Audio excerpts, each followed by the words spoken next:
casi sin instituciones, no existía el Estado. Así se encuentra el Ecuador cuando llega la Revolución Ciudadana al poder.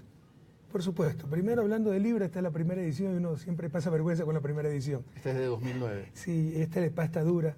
Ya hay 4 o 5 ediciones, creo que se está preparando la nueva. Y bueno, hay muchas más precisiones y arreglos en el libro. Pero creo que es un libro bastante informativo, bastante útil, como tú dices, nos indica de dónde venimos. Y mira, ojalá entendamos lo que fue el neoliberalismo en Ecuador y América Latina. No solo fue una crisis económica, que produjo crisis sociales, fue una crisis política, se atentó contra la democracia, nos decían lo que teníamos que hacer, no importa lo que el pueblo ordenara en las urnas, era lo que decía el Fondo Monetario, el Banco Mundial, una crisis de soberanía. Adoptamos pasivamente las recetas y América Latina fue la región que más rápidamente y más profundamente realizó los ajustes estructurales en función de las recetas del consenso de Washington, consenso le llamaban. Y nunca participamos los latinoamericanos, era el consenso entre la burocracia internacional y el Departamento del Tesoro de Estados Unidos. Pero también fue una crisis de líderes, no había nadie que se parara, que dijera esto no es posible, que resistiera el imperialismo económico, el neocolonialismo. Y fue una crisis de ideas, al menos con el modelo de desarrollo por medio de industrialización sustitutiva de importaciones, había pensamiento latinoamericano, la escuela estructuralista, Raúl Prebisch, y de hecho las ideas no eran malas, fueron mal aplicadas. El modelo era el correcto. Por ahí tal vez algunos errores teóricos, querer hacer una sustitución across the table, como dicen los gringos, total, cuando tú tienes que hacer sustitución en lo que eres competitivo, tampoco competitivo ahora, ¿no? Ventajas competitivas dinámicas en el tiempo, pero detalles que se podían corregir. Pero básicamente fue mal aplicado el modelo. Pero al menos era pensamiento propio. O sea, los 90, inicios del siglo XXI, fue una crisis económica, social, política, de soberanía, de dignidad, y de líderes y de pensamiento. Y en el caso ecuatoriano, para colmo, se remata con esa crisis total de 1999. Bueno, eso pasó en muchos países, no solo en Ecuador. Mira la convertibilidad Argentina, el corralito, y en muchos lados. Pasaron crisis financieras, bancarias. ¿Por qué? Porque el fundamentalismo neoliberal decía, no el Estado solita la fuerza del mercado, los sectores se autorregulan. Y todavía a estas alturas hay gente que nos trae esas barbaridades, esos simplismos. Pues bien, yo no sé si todos conocen, si tú conoces, que la causa remota de la crisis del 99 fue la desregulación financiera en el año 94, en el gobierno de Sixto Durán Ballén y este talibán de la economía, ¿no? Monje loco, ¿cómo se llama? Alberto Dajic, ¿no? Entonces, como bajo su fundamentalismo, el mercado solito se regulaba, reformaron la ley de instituciones financieras para sacar controles, para flexibilizar regulaciones, y se regularon también, se autorregularon también, que nos quebraron a todos en el año 1999. Esas son las condiciones, en términos generales, gran pincelada, gran brochazo. Por eso se hace necesario que apenas llega la Revolución Ciudadana al poder, hay que convocar a una asamblea constituyente. Y no fue tan sencillo el tema político. Pero es que recuerda también que para consagrar el neoliberalismo, nos hicieron una constitución en el 98 en un cuartel militar, con la planadora social cristiana, demócrata cristiano, Osvaldo Hurtado, Jaime Nebot, etcétera, y ni siquiera la consultaron con el pueblo ecuatoriano, nos la impusieron. Y era la constitución neoliberal que, entre otras cosas, permitía la privatización del IES, contrariando la consulta popular, si la memoria no me falla, el año 95, de Sixto Durán Ballén, que preguntó al pueblo ecuatoriano si querían la privatización del IES y ganó contundentemente el no, pero luego, sin importarles la orden del pueblo ecuatoriano en el 98, pusieron que se podía privatizar el IES. También es un neoliberalismo criollo, lleno de corruptelas en función de ciertos grupos. Por ejemplo, ya se prohibía por ley que el Banco Central diera crédito a la banca privada. Eso lo recoge la Constitución del 98 a nivel de principio constitucional. Pero pasan entre gallos y medianoche la transitoria 42ª, permitiendo por los siguientes 2 años, hasta que se institucionalice el país, que se pueda dar esos créditos que ya estaban prohibidos. ¿Por qué? Ya sabían que se venía la crisis bancaria y querían que el pueblo ecuatoriano la pagara. Pero yo decía que la complejidad política de lograr la convocatoria de la Asamblea planteó la necesidad también de arreglos, de pactos, de negociaciones políticas, yo digo legítimas negociaciones políticas, e incluso con partidos políticos que no eran muy afines a la Revolución Ciudadana. Por ejemplo, Sociedad Patriótica. Yo soy muy malo para esas cosas. Sociedad Patriótica fue el que más se opuso a la Asamblea Constituyente. Era doble discurso. Decían, queremos la Asamblea Constituyente, porque esa fue la propuesta en el 2006, en la campaña, al pueblo ecuatoriano, y votó por esa propuesta. Recuerda que nosotros, porque no creíamos en las instituciones corrompidas, decadentes, ese Congreso que era una vergüenza a nivel nacional e internacional, no presentamos candidatos a diputados, no teníamos un solo diputado. Gobernamos con la fuerza moral, la fuerza democrática, con el apoyo de nuestra gente, consultándola directamente, pero mientras los partidos políticos decían, sí, queremos la constituyente, etcétera, boicoteaban todo. Y aquí hay que resaltar el rol histórico, que no se reconoció lo suficiente, y yo creo que es hasta crítico ahora nuestro, pero el doctor Jorge Costa, puesto por el Partido Sociedad Patriótica en el Tribunal Electoral, como se llamaba en ese entonces, había, no recuerdo cuántos miembros eran, 7, creo que habían 4 oponiéndose a la constituyente, 3 a favor de la constituyente, no llamar a elecciones para aprobar en las urnas la nueva Asamblea Nacional Constituyente. Y mientras los jefes de los partidos decían, sí, apoyamos esto, porque votó, le daban las órdenes a los representantes de su partido, porque antes se repartían, acuérdate, el Tribunal Electoral en ese entonces, de votar no. Y había una inmovilidad, 4-3, bloqueo para que no pase la consulta popular para la Asamblea. Hasta que Jorge Costa se hartó. Recibía las órdenes de Lucio Gutiérrez, y dijo, no, esto es lo que votó el pueblo ecuatoriano, y votó a favor de la constituyente y cambió la relación de fuerza, pasó por mayoría en el Tribunal Electoral la propuesta de consulta popular, se pudo realizar la propuesta y ahí no pudieron ya parar la Asamblea Constituyente. Pero nunca se pactó con Sociedad Patriótica, por el contrario. Pero había que tener, lo que pasa es que Alianza País obtiene 80 asambleístas de 130. Esa es la votación para asambleístas, constituyente. Sí. La consulta popular ganamos con el 87% de los votos válidos y se opusieron PRIAN, se opuso Social Cristiano, se opuso Sociedad Patriótica, ¿ya? Y le ganamos a toda esa derecha tradicional y no tan tradicional en el caso de Sociedad Patriótica. Y bueno, te insisto, o sea, decían que querían la Asamblea, pero ordenaban a sus delegados en el Tribunal Electoral bloquear la consulta popular para que el pueblo se pronuncie sobre esa Asamblea Constituyente. Para refrescar todos estos acontecimientos que son... Es que se me fue una idea, perdóname que te interrumpa. Y yo no pacté con absolutamente a nadie, no es mi estilo. Yo cuando creo en algo, cuando es algo bueno para nuestro país... Yo no digo personalmente. Pero yo no creo tampoco que una negociación política sea mala. A mí me cuesta. Porque cuando algo es evidente, en beneficio del pueblo, ¿por qué tengo que estar negociando? Cuando el pueblo se ha pronunciado claramente en las urnas por esa propuesta, por eso ganamos, ¿por qué tengo que andar negociando? Son cosas que no entiendo. No negociamos con absolutamente a nadie, y esta era la idea que se me iba hace un momento. En esa época, acuérdate que Gustavo Larrea pues era miembro de la Revolución Ciudadana, gracias a Dios, ya no lo es, aunque creo que por ahí está, por la tranquera. Pero, y antes ya de asumir el mando, ya había logrado una mayoría en la Asamblea, pactando con Sociedad Patriótica, con el MPD, etcétera. Si tú revisas mi discurso en Zumbagua, en la posición simbólica, yo mando al diablo todo eso, porque yo no creo en esa clase de componentes. Presidente, me han insistido desde la producción, hay un problema técnico que quiero solucionarlo. Me están diciendo que se está agravando el problema técnico. Quiero hacer una pausa, no estaba prevista ninguna pausa. Hay que hacer una cortita pausa para resolver ese problema técnico y venimos inmediatamente.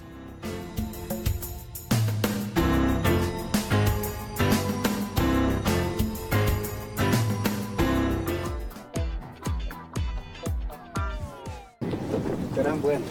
Disculpe, una pregunta. 2. ¿Ha visto alguna película ecuatoriana? Ecuatoriana sí, ya ni me acuerdo. Aportes personales, premios, $250.000 invertidos. ¿Están dando alguna película ecuatoriana? $247.267 de pérdida neta. Esto cambiaba todas las reglas del juego. fue un hallazgo escalofriante.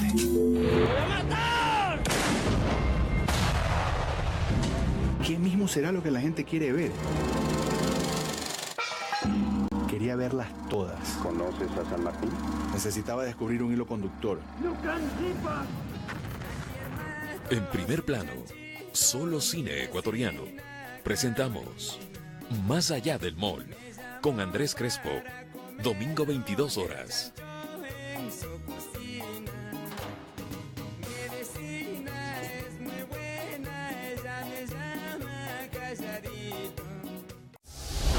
Su verdadero nombre es Amelia Berta Martín. Pero, alias Consuelo Vázquez. Forma parte del trío Los Reales, convirtiéndose en una notable figura de nuestra música a nivel nacional e internacional. Pues quisiera morirme que vivir sin tu amor. ¿Qué pasó con Consuelo Vargas? Este sábado, 18 horas.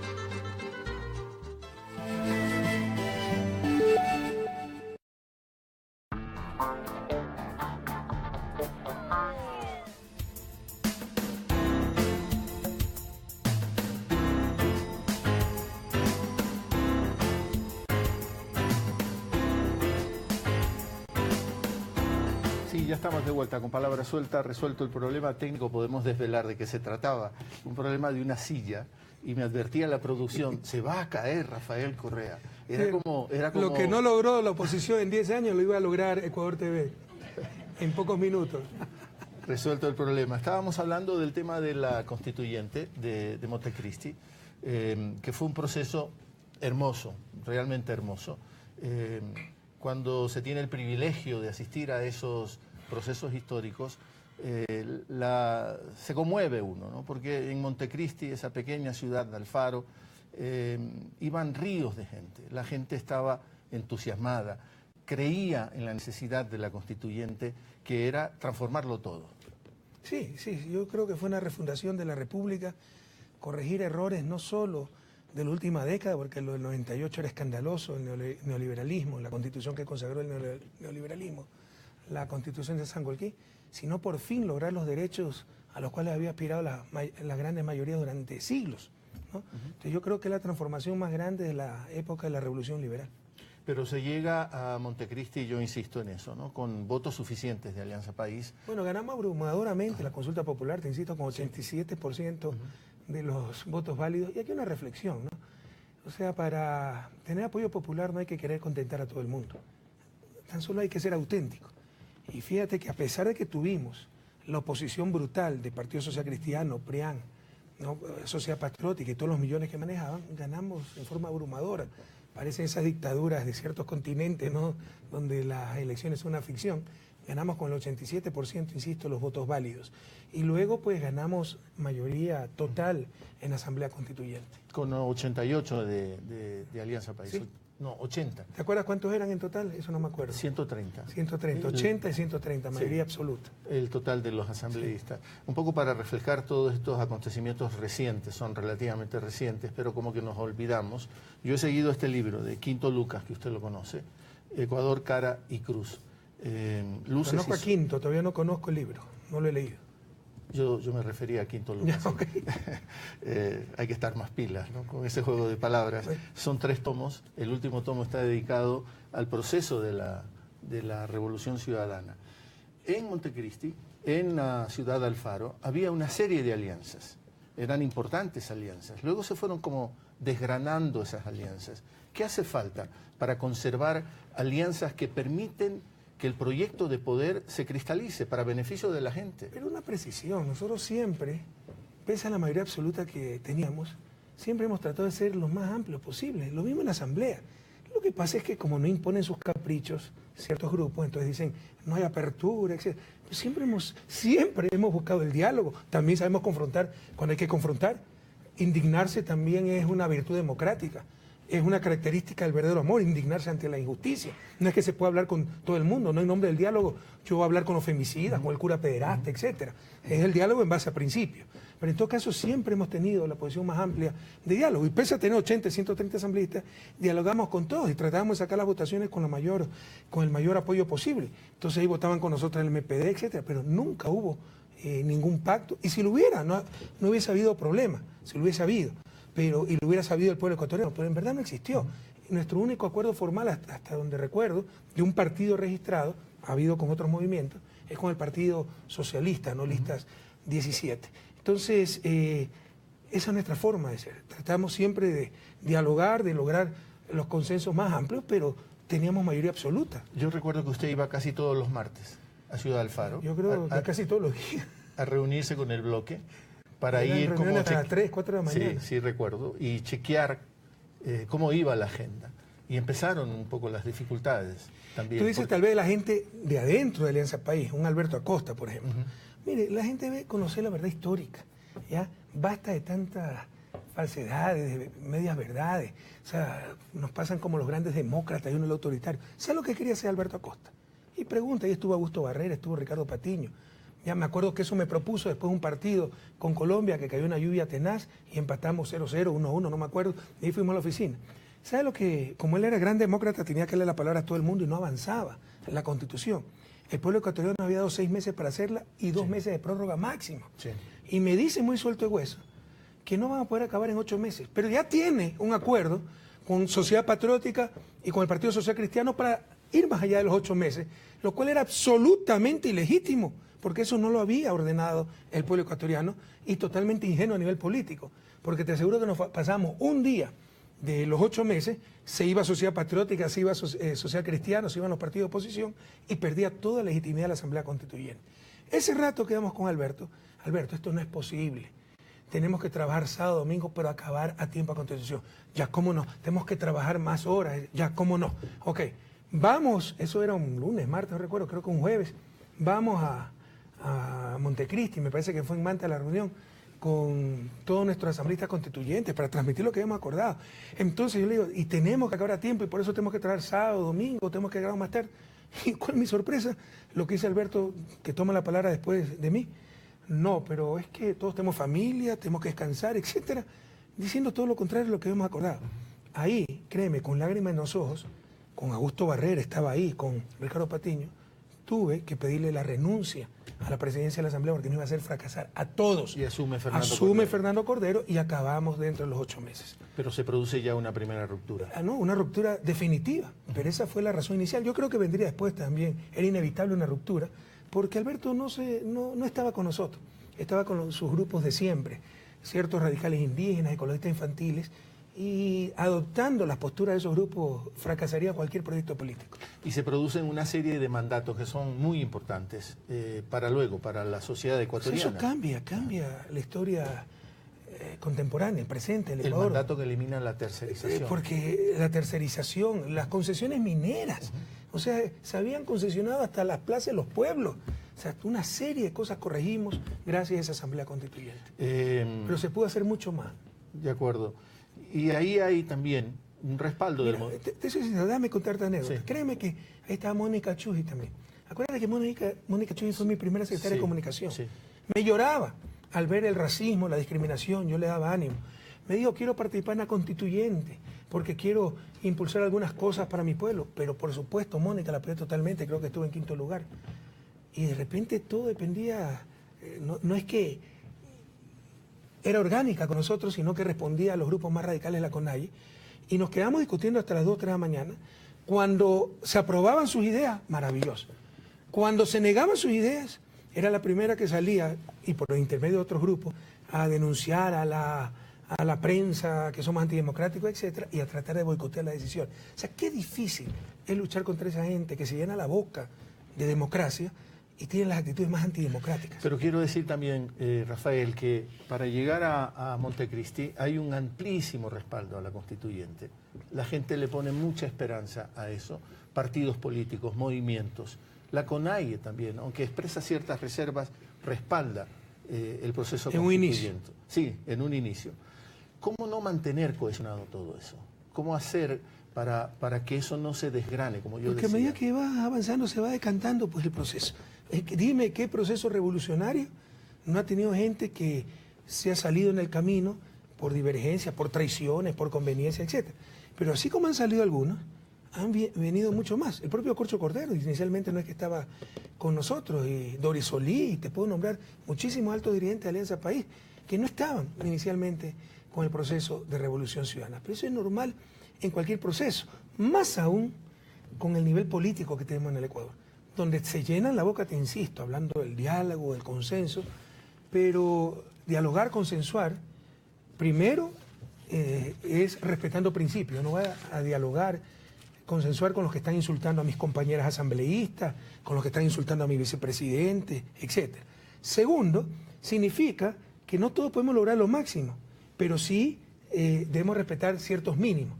Pero tú negocias con la CONAIE, dialogas con la CONAIE, te presentan, creo que a Lenín le han presentado 150 puntos, no recuerdo, bueno, te presentan 15 puntos. Bueno, estamos bien, esto sí, bueno, 14, pero esto no puede ser. Ah, no, entonces somos unos ladrones corruptos. Es imposible, es imposible. Con ese nivel de pensamiento político es imposible llegar a acuerdos, a grandes acuerdos nacionales. Ojalá Lenín, con la capacidad que tiene, le vaya mucho mejor. En este libro suyo, aunque es la primera edición, ya nos lo advirtió y hay correcciones en las siguientes ediciones, pero hacia el final, usted sostiene algo que me ha parecido... O sea, las ideas básicas están ahí, ¿no? Sino que corregimos muletillas. Pero sostiene algo que me ha parecido oportuno también para estos días. Usted dice textualmente, en la edición, la primera, de 2009, página 195, usted dice, buenos líderes pueden ser fundamentales para suplir la ausencia de capital social, institucional y cultural, y su importancia disminuirá en la medida en que precisamente esos liderazgos ayuden a consolidar estos capitales. Hace falta esos buenos líderes, Rafael. Mira, para los mediocres, el liderazgo es caudillismo. Buenos líderes son, no quisiera decir necesarios, peor imprescindibles, no creo que nadie es imprescindible, pero por lo menos altamente deseables. Y más deseable mientras menos institucionalizado es un país, es decir, un país como Estados Unidos puede tener un Trump, puede tener un Bush y va a seguir funcionando, porque es un país muy institucionalizado, ¿ya? Mientras menos cohesionado esté un país, recuerda cuán fraccionado estaba nuestro país, no había un proyecto nacional, no había una ilusión movilizadora.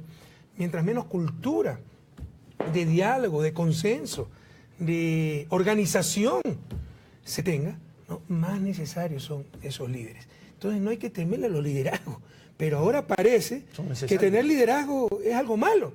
Para los mediocres siempre va a ser algo así, ¿no? Alguien que trasciende, como lo que si los disminuye y hay que atacarle con todo a ese que trasciende.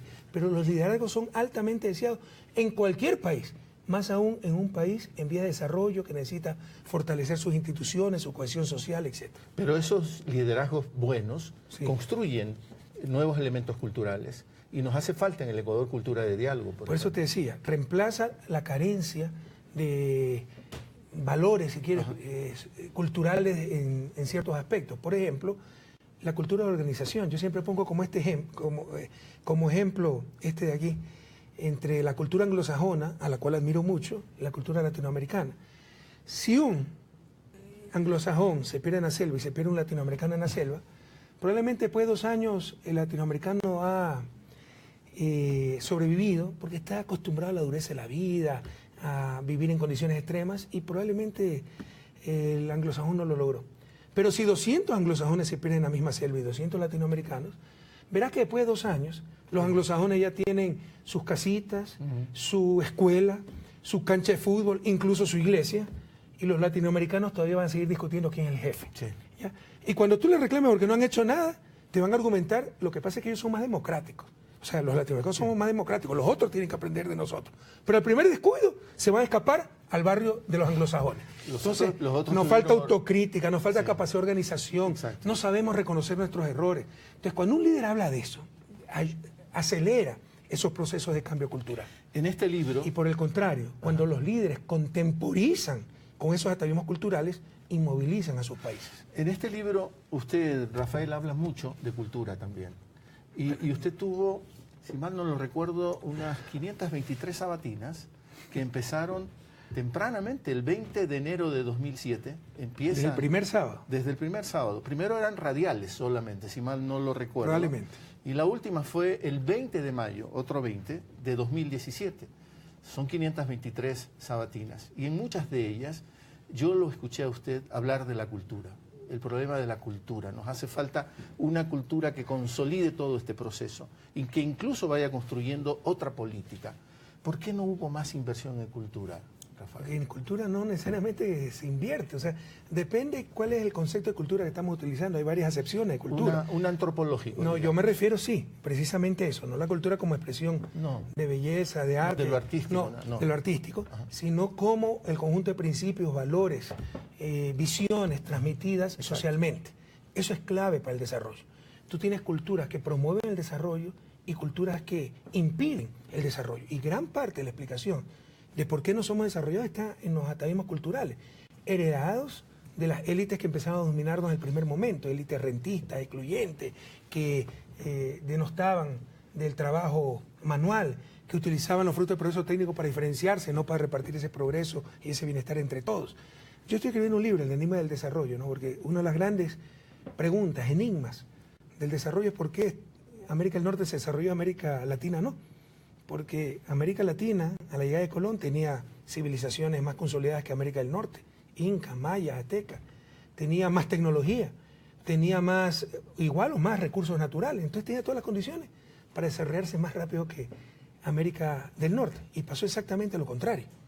Es un enigma, seguramente con muchas respuestas, algo complejo, pero una de esas respuestas es la clase de élite que nos ha dominado, excluyentes. Sí. ¿Cómo empezamos el proceso? Al menos de la Avenida de los Españoles.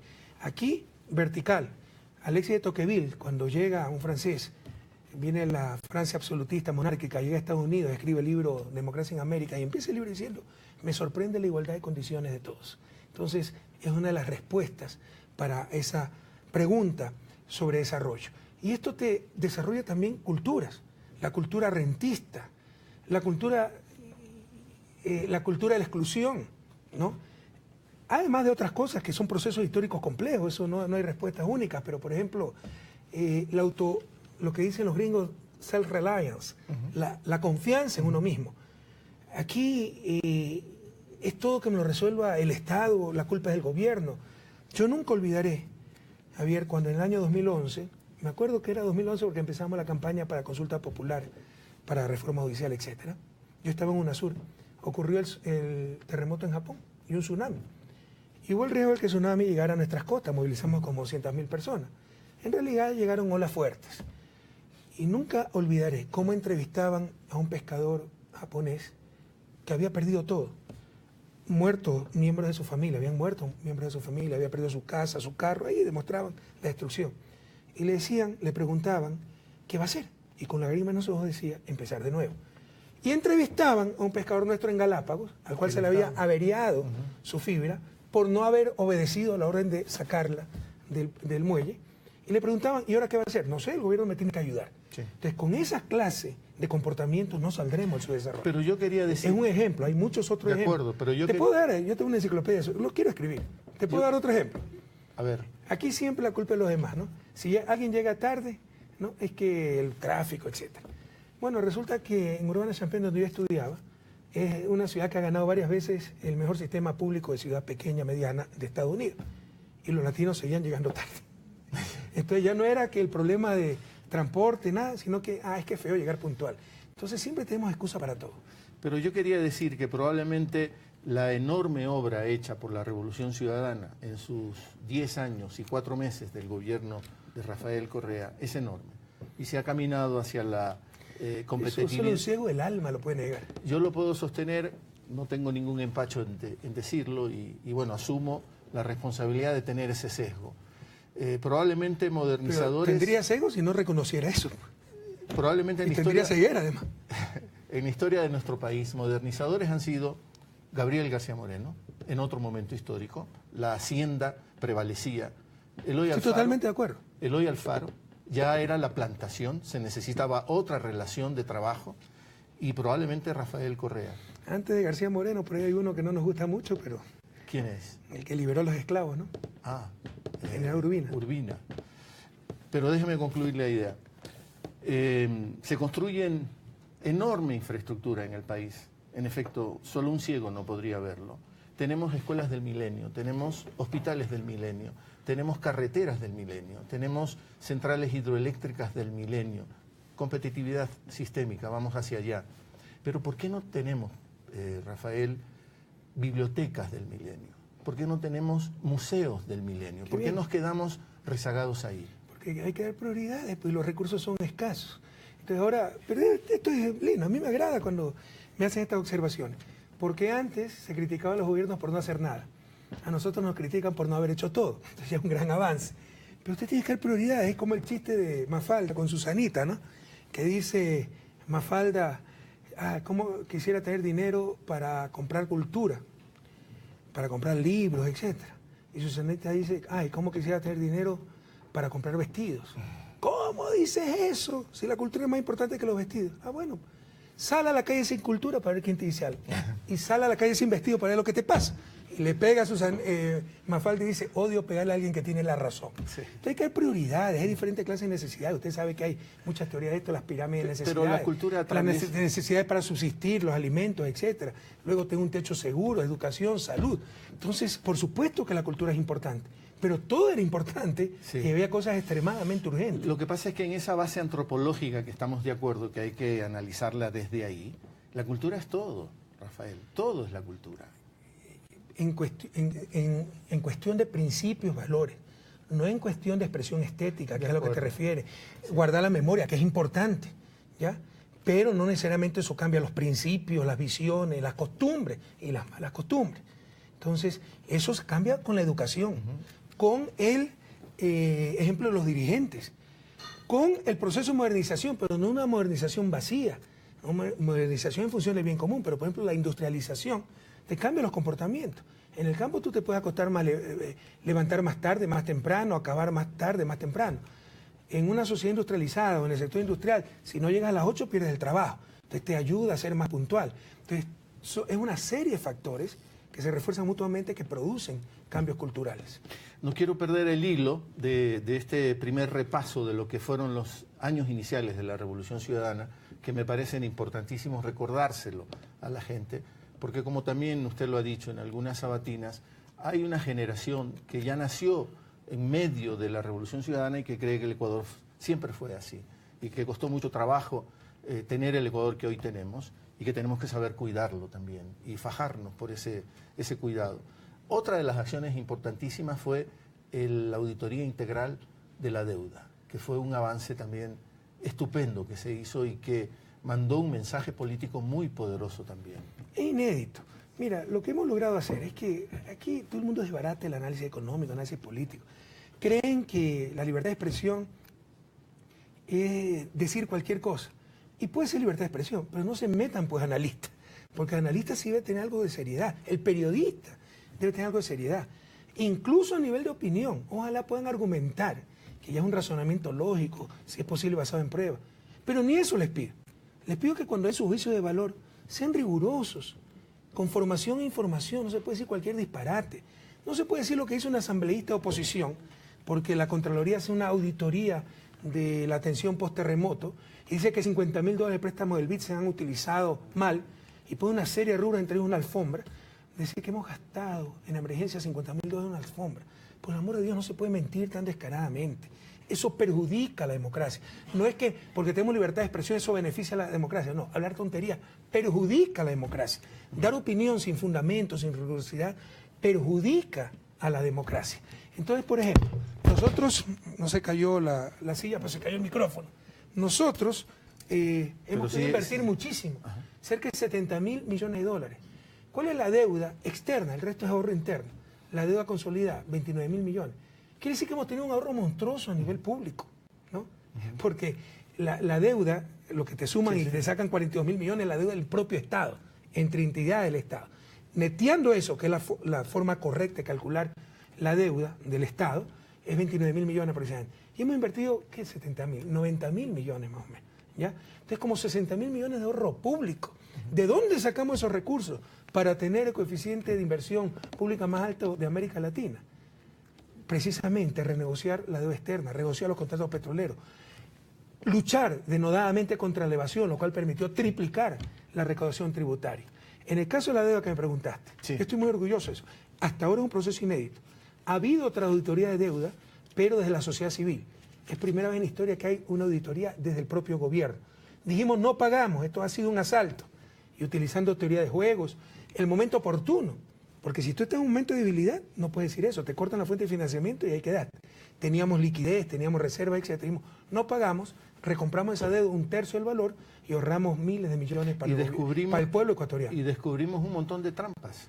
En auditoría, lean eso. Todo lo ecuatoriano. Brady, bonos global, anatocismo, una palabra que probablemente muchos no sabían que existía y que está penado incluso por la ley, cobrar intereses sobre intereses. La ley nacional, pero internacionalmente es el chulco. Pero no solo eso, se había pagado 3 veces esa deuda. La gente dice, ay, no le pagaron a los tenedores. Los tenedores habían comprado otros tenedores que habían comprado otros tenedores y le habían comprado a valor de mercado el 30%. No se perjudicó a nadie. Se había pagado con creces esa deuda. Pero hay monstruosidades. Una vez se peleó para que la deuda no prescriba. Era deuda con la ley neoyorquina que después de cierto tiempo de mora prescribe. Fueron a pedir que no prescribiera para seguir pagando. Nuestros negociadores, el ministro de Finanzas, el delegado del presidente, era tenedor de deuda. Usted tenía conflictos de intereses. Muchas veces los abogados eran los mismos abogados de los acreedores. Nos mandaban los escritos solo de, a ver, aquí tiene que firmar. Lean ese informe para que vean el viejo país que teníamos. Y el país que ponía también de rodillas a los presidentes. Los presidentes tenían que empezar negociando clarísimamente con los medios de comunicación y también tenían que negociar con la banca. ¿Por qué cree que están tan enojados y me quieren tanto? Porque vaya, vea la historia, revise la historia, queridos estudiantes, revise cómo eran comensales de palacio, cómo sus hijos o ellos mismos eran embajadores. Con nosotros nada, pues. Para nosotros tienen la misma entrada. Somos los presidentes. Yo fui el presidente de todos los ecuatorianos, pero tenía la misma entrada el triciclero, el que vendía chicles en la Plaza Grande, el betunero, que el dueño de un banco. Pues eso le ofende a la oligarquía, porque la oligarquía ecuatoriana puede tener buen corazón, latinoamericana en general, y querer, por ejemplo, estar contentos si los hijos de su empleada doméstica tienen mejores escuelas, pero que tengan las mismas escuelas de sus hijos, eso jamás. Ahí sí matan al presidente, derroca al gobierno.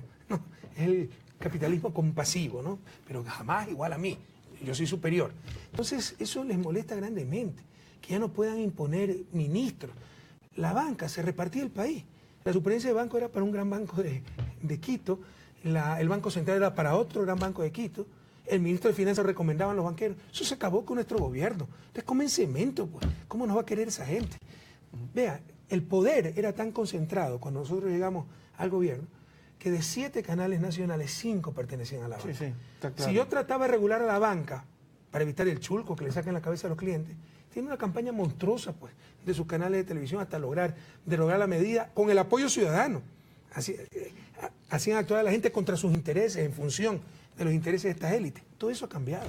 Otro hecho que me parece destacable de esos primeros años sucedió cuando estábamos todavía en Montecristi. Digo, la Asamblea Constituyente instalada, marzo de 2008. El bombardeo a Angostura. Terrible. Significó un punto de quiebre. La posición del gobierno ecuatoriano fue enérgica. Se usó la base de Manta para hacer ese ataque. Y por eso... No lo hemos podido confirmar, pero hay grandes sospechas. O sea, hay grandes sospechas. Analistas nos dicen que Colombia por sí sola no tenía la capacidad para realizar esa operación, que fue con bombas inteligentes, con una precisión impresionante, de noche, etcétera. Uribe era el presidente, ¿sí? Y Uribe no le advirtió a usted que no solo que no me advirtió, y esto es fácilmente verificable. Yo estaba grabando, ya el 1 de marzo, fue un sábado, estaba grabando Enlace Ciudadano en la Escuela de la Policía Nacional, vía Mitad del Mundo, porque a las 10 había una ceremonia policial, entonces a las 8 estuve grabando. Ya ustedes pueden ver cómo interrumpo la grabación porque me dicen, tiene una llamada del presidente Uribe. ¿Qué me dice Uribe en esa llamada? Que ha habido un enfrentamiento entre el ejército colombiano y la FARC y que en una persecución en caliente, como la FARC se introdujeron en nuestro territorio, esas fuerzas también se metieron en territorio ecuatoriano. Yo le dije, presidente, no hay ningún problema. Y están cercadas por la FARC, me dijo. Yo preocupado tratando de conseguir helicóptero para ir a rescatar a la fuerza colombiana. A Gustavo Larrea le pregunté, él era todavía miembro del gobierno, ¿dónde conseguimos helicóptero? Y me dijo, presidente, esto no es posible. Primero, no hay helicóptero. Segundo, imagínense nosotros mandar helicóptero para rescatar fuerzas extranjeras que se metieron en nuestro territorio. Yo no lo entendía, porque si es una persecución en caliente, ya hay que salvar esas vidas. Todo era mentira. Después descubrimos que había sido un bombardeo planificado, ¿no?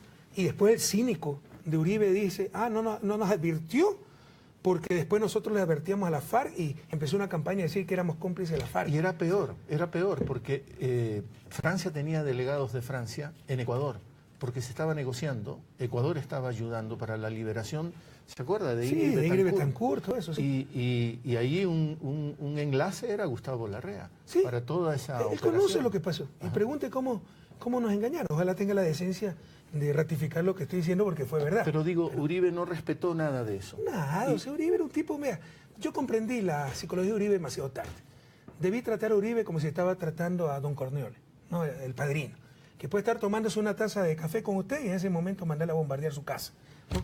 Porque así era de cínico. Después de eso, pidió como 3 veces disculpas. Y de nuevo volvía a la campaña que éramos cómplices de la FARC. ¿Y por qué? Porque teníamos infiltrado un campamento de la FARC. Entonces el mayor cómplice era él, porque no podía derrotar a la FARC y tenía centenas de campamentos pues, en Colombia. No resistía eso el menor análisis, pero la prensa mundial, la derecha, estaba a favor de Uribe. Y nos querían poner como culpables a las víctimas, a los que habíamos sido bombardeados. Bueno, este resumen de Quinto se llama Ecuador, Cara y Cruz, ¿no? Cruz, porque también hay acontecimientos que hay que aclarárselos a la historia. Yasuní y Tete. De ahí también surge, en esa época va surgiendo, porque también hay el espanto frente a la minería a cielo abierto. Ecuador proclama que no va a hacer minería a cielo abierto. ¿Quién proclama? Bueno, hay una serie de documentos que demuestran que algunos ministros declaran que no hay que hacer minería a cielo abierto. A mi ministro no le he autorizado eso, porque entre otras cosas nos quedaríamos sin cemento. Las minas de cal para el cemento no son minería a cielo abierto. Pero usted acepta que la Amazonía, el Yasuní y Tete, no debe de ser tocado y le hace una propuesta al mundo entero. La CN... No, yo digo, no debe ser tocado siempre y cuando nos compensen por ese sacrificio. De acuerdo. Porque yo jamás pondré a mi pueblo tonto útil de nadie. Y surge este concepto de las emisiones netas evitadas. ¿Sí? Porque no es que se vende Amazonía, se vende este concepto. Siempre ese fue mi concepto. Sí. Las emisiones netas evitadas, porque yo tenía informes que se podía explotar ese petróleo con una intervención mínima en el Yasuní. Así que el argumento era lo que se evitaba sin contaminación al dejar de quemar ese petróleo, que es petróleo pesado. Compénsamelo. Sí. Ecuador le dice eso al mundo y era una propuesta absolutamente compensa la mitad. El mayor sacrificio lo hacíamos nosotros. Financieramente, lo más rentable era explotar ese petróleo. Sobre todo los jóvenes, hombres y mujeres, se entusiasman mucho con esa propuesta. Y yo sostengo, con todo respeto, Rafael, que fue muy pronto el anuncio de suspender la iniciativa Yasuní y Tete. Casi que fue una sabatina. Y ahí... No, de ninguna manera. O sea, ya era fracaso tras fracaso, no había ninguna respuesta. Es verdad. Perdimos como 6 años, es uno de los errores. Si usted me pregunta los errores, haber esperado tanto. Ya tendríamos mucha mayor explotación. Ahorita se está explotando 50.000 barriles. Además que para variar, pues, me jugaron Barcelona. Nos ganó Barcelona, felicitaciones. Y, por ejemplo, nos presentaron Yasuní y Tete. Resulta que el campo Tiputini, el 80% está fuera del Yasuní, pero lo incluyeron en el paquete. Entonces, lo que se ha ahorita en mi gobierno se explotó solo ese 80%. Ya van a empezar a explotar el Tambococha que existe en Yasuní, y yo creo que es lo correcto. Porque, insisto, o sea, la afectación al parque es mínima. Es menos del 1 por 1000. Pero pensando en esa ilusión de los jóvenes, que eran una base importante para la Revolución Ciudadana, ¿no se debería haber hecho un proceso de mejor comunicación a ellos? ¿De por qué se abandona esta iniciativa? ¿Qué mayor comunicación que una cadena nacional en que el presidente, casi con lágrimas en los ojos, les explicaba por qué teníamos que abandonar la iniciativa? Políticamente, después de muchísimos esfuerzos. Pero políticamente, ¿no sintió usted el peso de ese abandono? Probablemente hubo grupos que se nos alejaron, hay otros grupos que es mejor tenerlos lejos, los fundamentalistas, los escolistas infantiles, pero a mí se me revela un poco esto, porque en el caso del Yasuní, es como el caso de Brecht.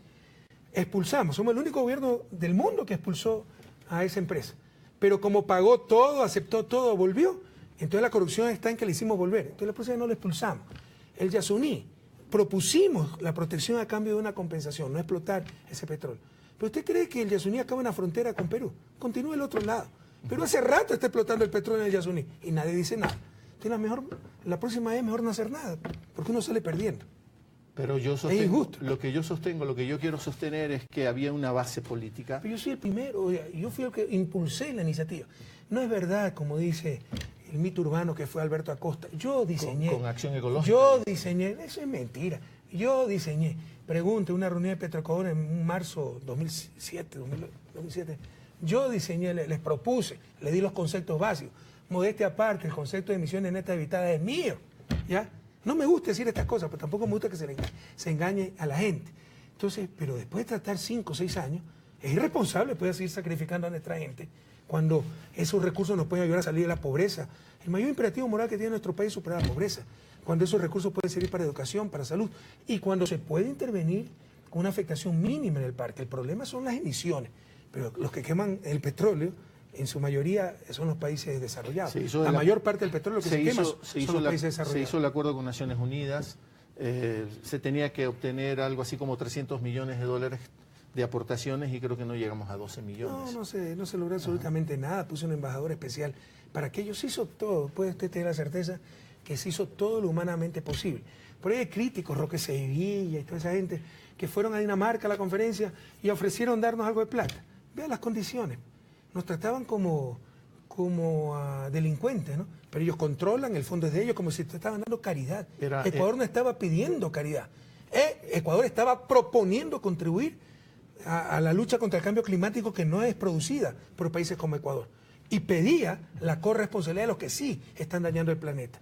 Y esos que están dañando el planeta lo orientaban como si era caridad. Eso tampoco iba a aceptar. Además que no daban nada. Eran las figuras de los fideicomisos, ¿no? Que incluso con Naciones Unidas lo habíamos hecho, ese tema del fideicomiso. Por si acaso, aquí me pasa, mire, yo tengo un defecto, soy bastante coherente, ¿no? Entonces, si usted me toma un té y me hace 10 veces la misma pregunta, probablemente le dé las 10 veces la misma respuesta. Y aquí a mi asistente me pasa que el sábado 1 de diciembre de 2007, es sabatina, ¿no? Dije literalmente que permitiré la minería a cielo abierto si genera suficiente ingreso para el país.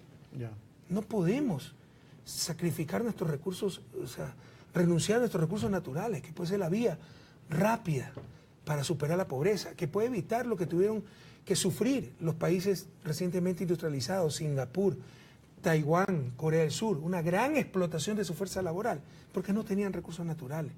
América Latina puede evitar ese doloroso episodio de explotación gracias a sus recursos naturales. Tenemos también un buen periodo de crecimiento económico. Sí. Tenemos unos buenos precios para los llamados commodities, que no son otra cosa que las materias primas. Y yo me preguntaba, y sería una pregunta para usted, ¿qué haría un gobierno neoliberal con precios de materias primas muy altos? ¿Cuál sería la consecuencia? ¿Qué harían ellos con esa...? Pero muy fácil, regalarlo. Si no hubiéramos negociado los contratos petroleros, hubieran seguido los contratos de participación donde el Estado recibía solo el 20%. Y se invirtió. Ese gran boom petrolero de altos precios se hubiera ido por la mano de la transnacional. Hubieran perdido $30.000 millones aproximadamente. Nuestros cálculos nos dicen que gracias a la renegociación de contratos petroleros, el Estado recuperó $33.000 millones.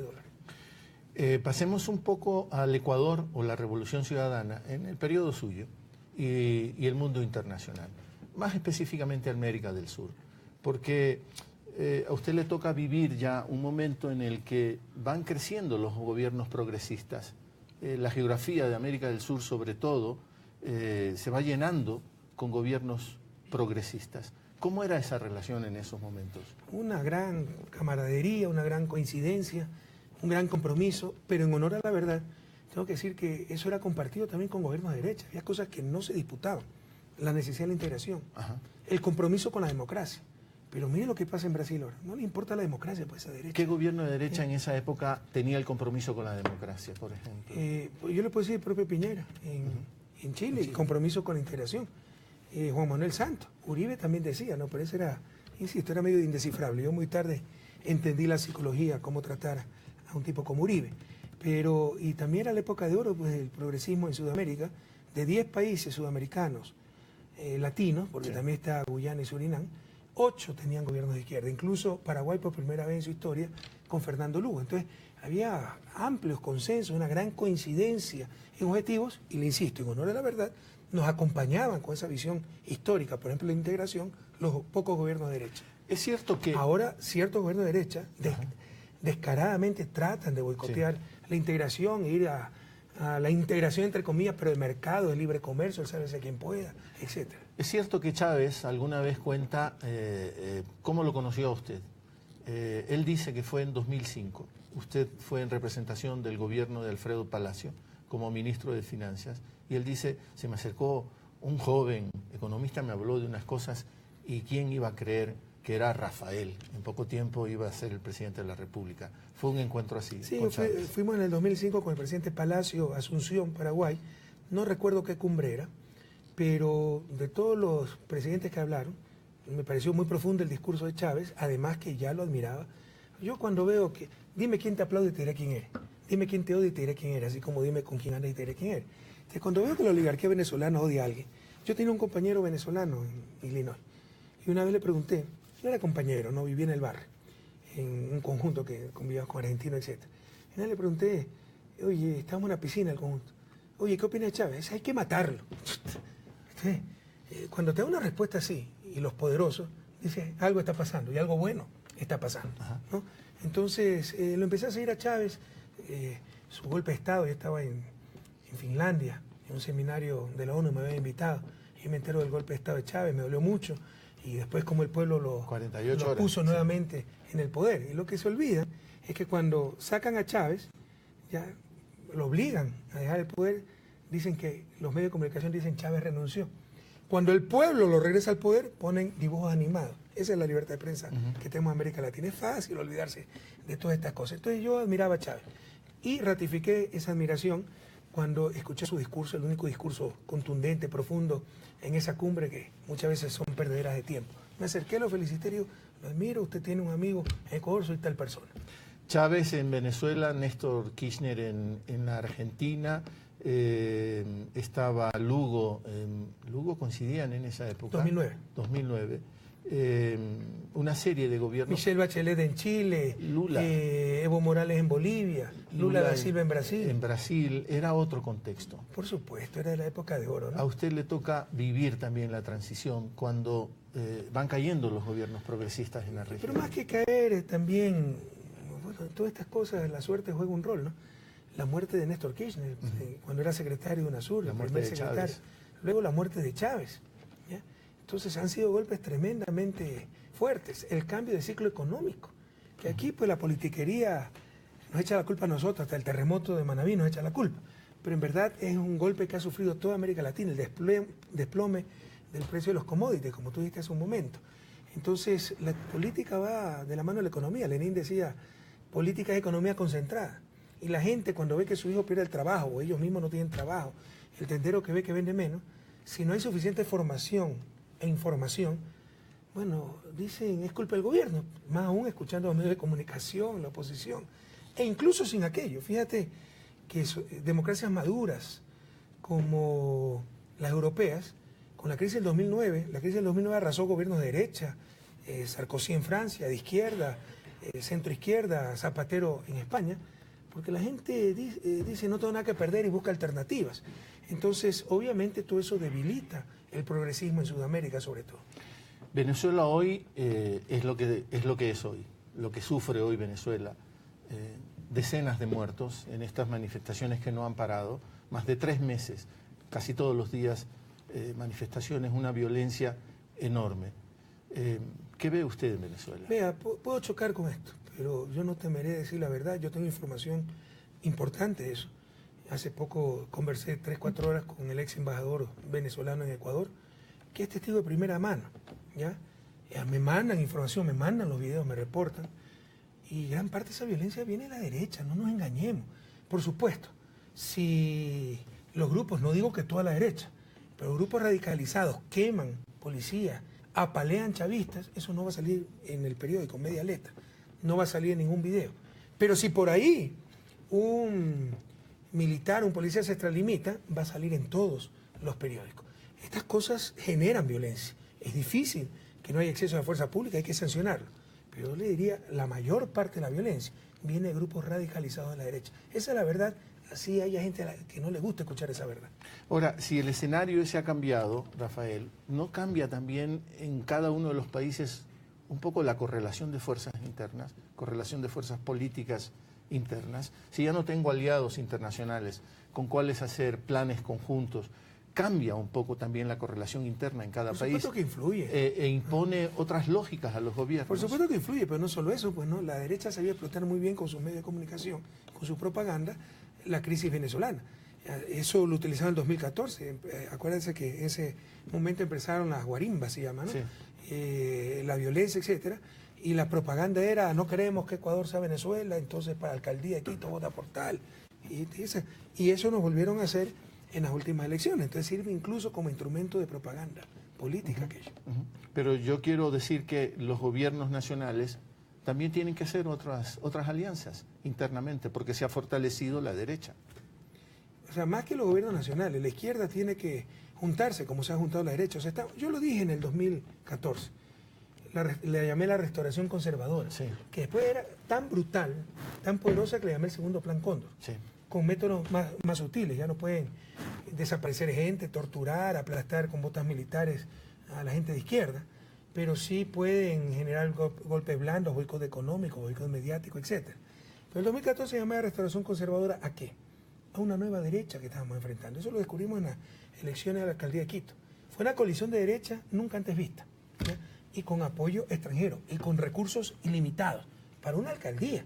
Ni siquiera se había visto para presidencia aquello. Entonces nos dimos cuenta que ya la derecha se había sobrepuesto en su aturdimiento después de tantas derrotas, que empezaron con Chávez en Venezuela, ¿no? Ahora tenía estrategia, tenía discurso, tenía alianzas nacionales e internacionales, y en consecuencia era un adversario mucho más poderoso. El fortalecimiento del Estado, vuelvo a lo nacional, Rafael, el fortalecimiento del Estado no es otra cosa que, desde la perspectiva de un país como el nuestro, por lo menos es mi lectura, ¿no? Estos bienes del Estado, estos bienes públicos, no son otra cosa que los bienes de los que no tienen bienes. No sé si no concuerdo totalmente con aquello, porque son bienes también para los que tienen bienes. O sea, se requieren bienes comunes en toda sociedad. Nadie puede vivir aislado, el ser humano es un ser gregario. Entonces, por plata que usted tenga, ¿ya?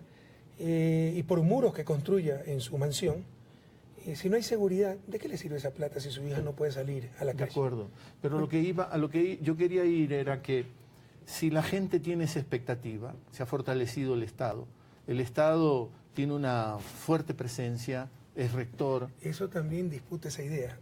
De eso nos convencen aquí. Correa es estatista, yo no soy estatista. No. Pero ¿cómo ha crecido el Estado? Oiga, vean los estados europeos, esto no es nada. Sí. Lo que pasa es que venimos de cero, entonces lo poco parece mucho, porque recién estamos consolidando nuestros estados, recién estamos transformando estados burgueses casi inexistentes en estados verdaderamente populares. Mire, le cuento otra anécdota, porque las anécdotas son ilustrativas. Usted sabe que yo tengo la oportunidad de vivir en Europa, estudiar y en Estados Unidos. En Europa, en Bélgica, una vez vi, en la Gran Plaza, que es preciosa, la mejor de Europa, ¿no?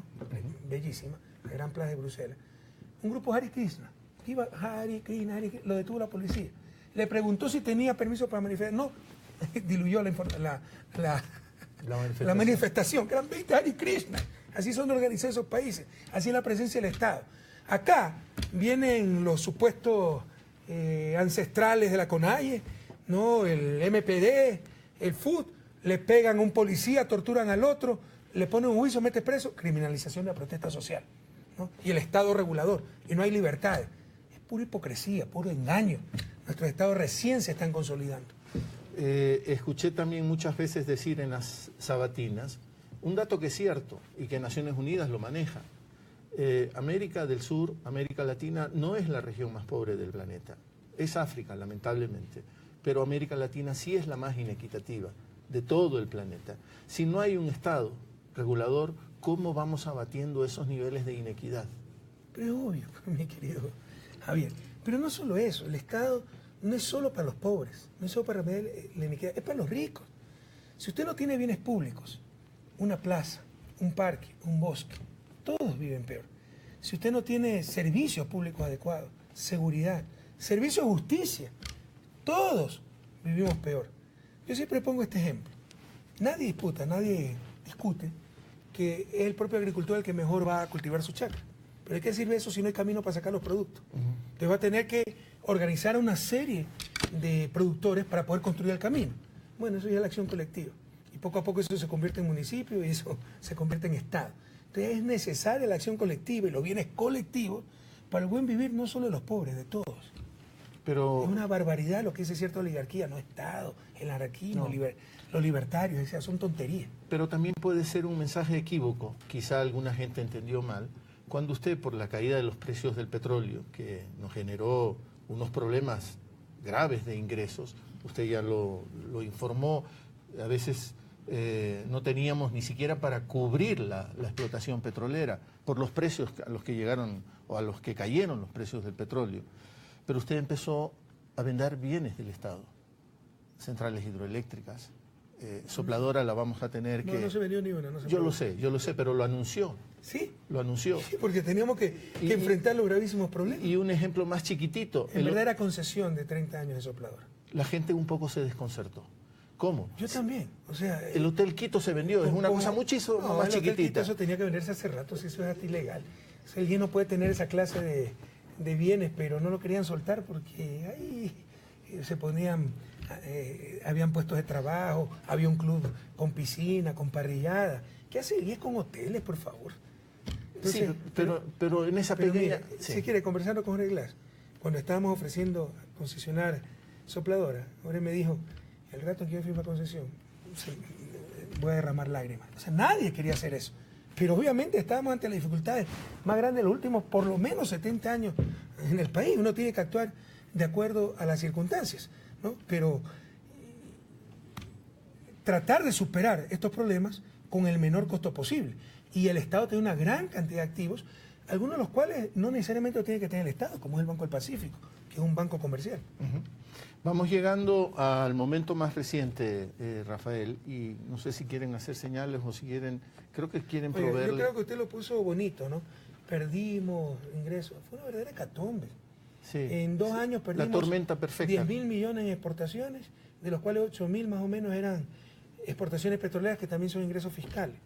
Yo goberné los 2 últimos años con 0 de ingreso petrolero para el gobierno central. Y no solo eso, tuvimos que darle a Petrocor y Petroamazonas 1.600 millones para que no quebraran, porque estaban quebrando las petroleras alrededor del mundo.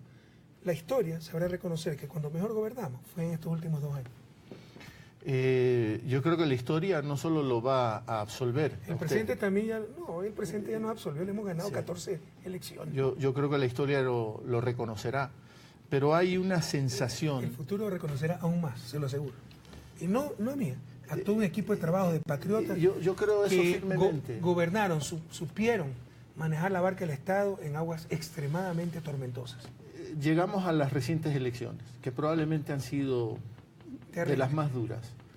Y yo creo que es porque hay un factor adicional, que es este nuevo elemento, ya no tan nuevo tampoco, que son el mundo de los tweets, los tuiteros. Y en ese mundo, que en el fondo es mi posición, hay una suerte de dimes y diretes. Y se pierde perspectiva. Las cosas pierden perspectiva. Uno cae en ese juego. Y yo tengo la sensación que eso ha distorsionado profundamente el momento actual. ¿Usted no piensa lo mismo? Por supuesto. Pero hay lugares comunes, hay temas tabú. Entonces usted tiene que decir que no, que las redes es la máxima expresión de la libertad. No es verdad. Toda libertad implica responsabilidad. Toda libertad tiene límites. En el caso de libertad de expresión, el límite es la intimidad de las personas. La reputación y el honor de las personas son derechos humanos y se destrozan a diario, cada segundo en redes. Y tarde o temprano tenemos que enfrentar ese problema honestamente, ya no vivir de engaños sociales. Y hay esta incoherencia, ¿no? Porque ya se ha avanzado mucho en evitar la discriminación, el odio, la xenofobia a nivel de medios de comunicación. La ley de comunicación ampara al ciudadano contra esas agresiones. Pero en las redes no se ha hecho nada. Y el que quiere hacer algo, atentado a libertad de expresión. Dejémonos de tontería. Libertad de expresión no es mentir, no es engañar. Pero diciendo la verdad, pues no mintiendo, no engañando. De acuerdo, pero usted tiene una actividad... ¿Cuántos seguidores tiene? Como 3 millones. 3.200.000.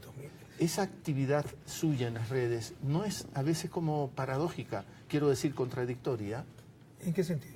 En ese sentido, en que se da estímulo a la presencia de esos, o se estimula el dime y el direte. O sea, y se decir la verdad no. estimula dimes y diretes. No me refiero a eso, pero las redes se activan mucho y las redes nos hacen perder perspectivas. Cuando hay cobardes, para los cuales su trinchera son las redes sociales. Pero si se utilizara para dar noticias, para informar, para decir la verdad, maravilloso. Eso es lo que yo hago todos los días cuando escribo incluso artículos enteros en redes sociales, sobre todo Twitter, porque Facebook yo no lo manejo directamente. Mire, acaban de aprobar en Alemania una ley para regular las redes sociales. Qué pena que tengamos que decir esto, pero la ley que yo presenté a la Asamblea antes de dejar el mandato, la presidencia, es inspirada en la ley alemana. Qué pena que le tenga que decir esto, porque entonces como es inspirada en la ley alemana, entonces si es legítima, si es posible aprobarla, el provincianismo, el tercermundismo de siempre, ¿no? Pero es básicamente la ley alemana la propuesta que hemos presentado a la Asamblea Nacional. Noruega también está tratando de hacer algo. El mundo desarrollado, pero hasta que Estados Unidos no dé la orden que se puede hacer para algunos, ¿no?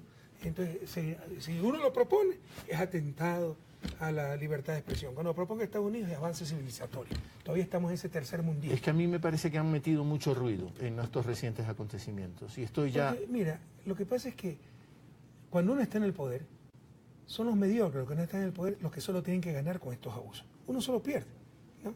Tú me hablabas la otra vez de estos mediocres que se contentan si me bajaron un mensaje en el Facebook, yo ni manejo Facebook, que me sacaron de un restaurante, a mí nadie me ha sacado de un restaurante.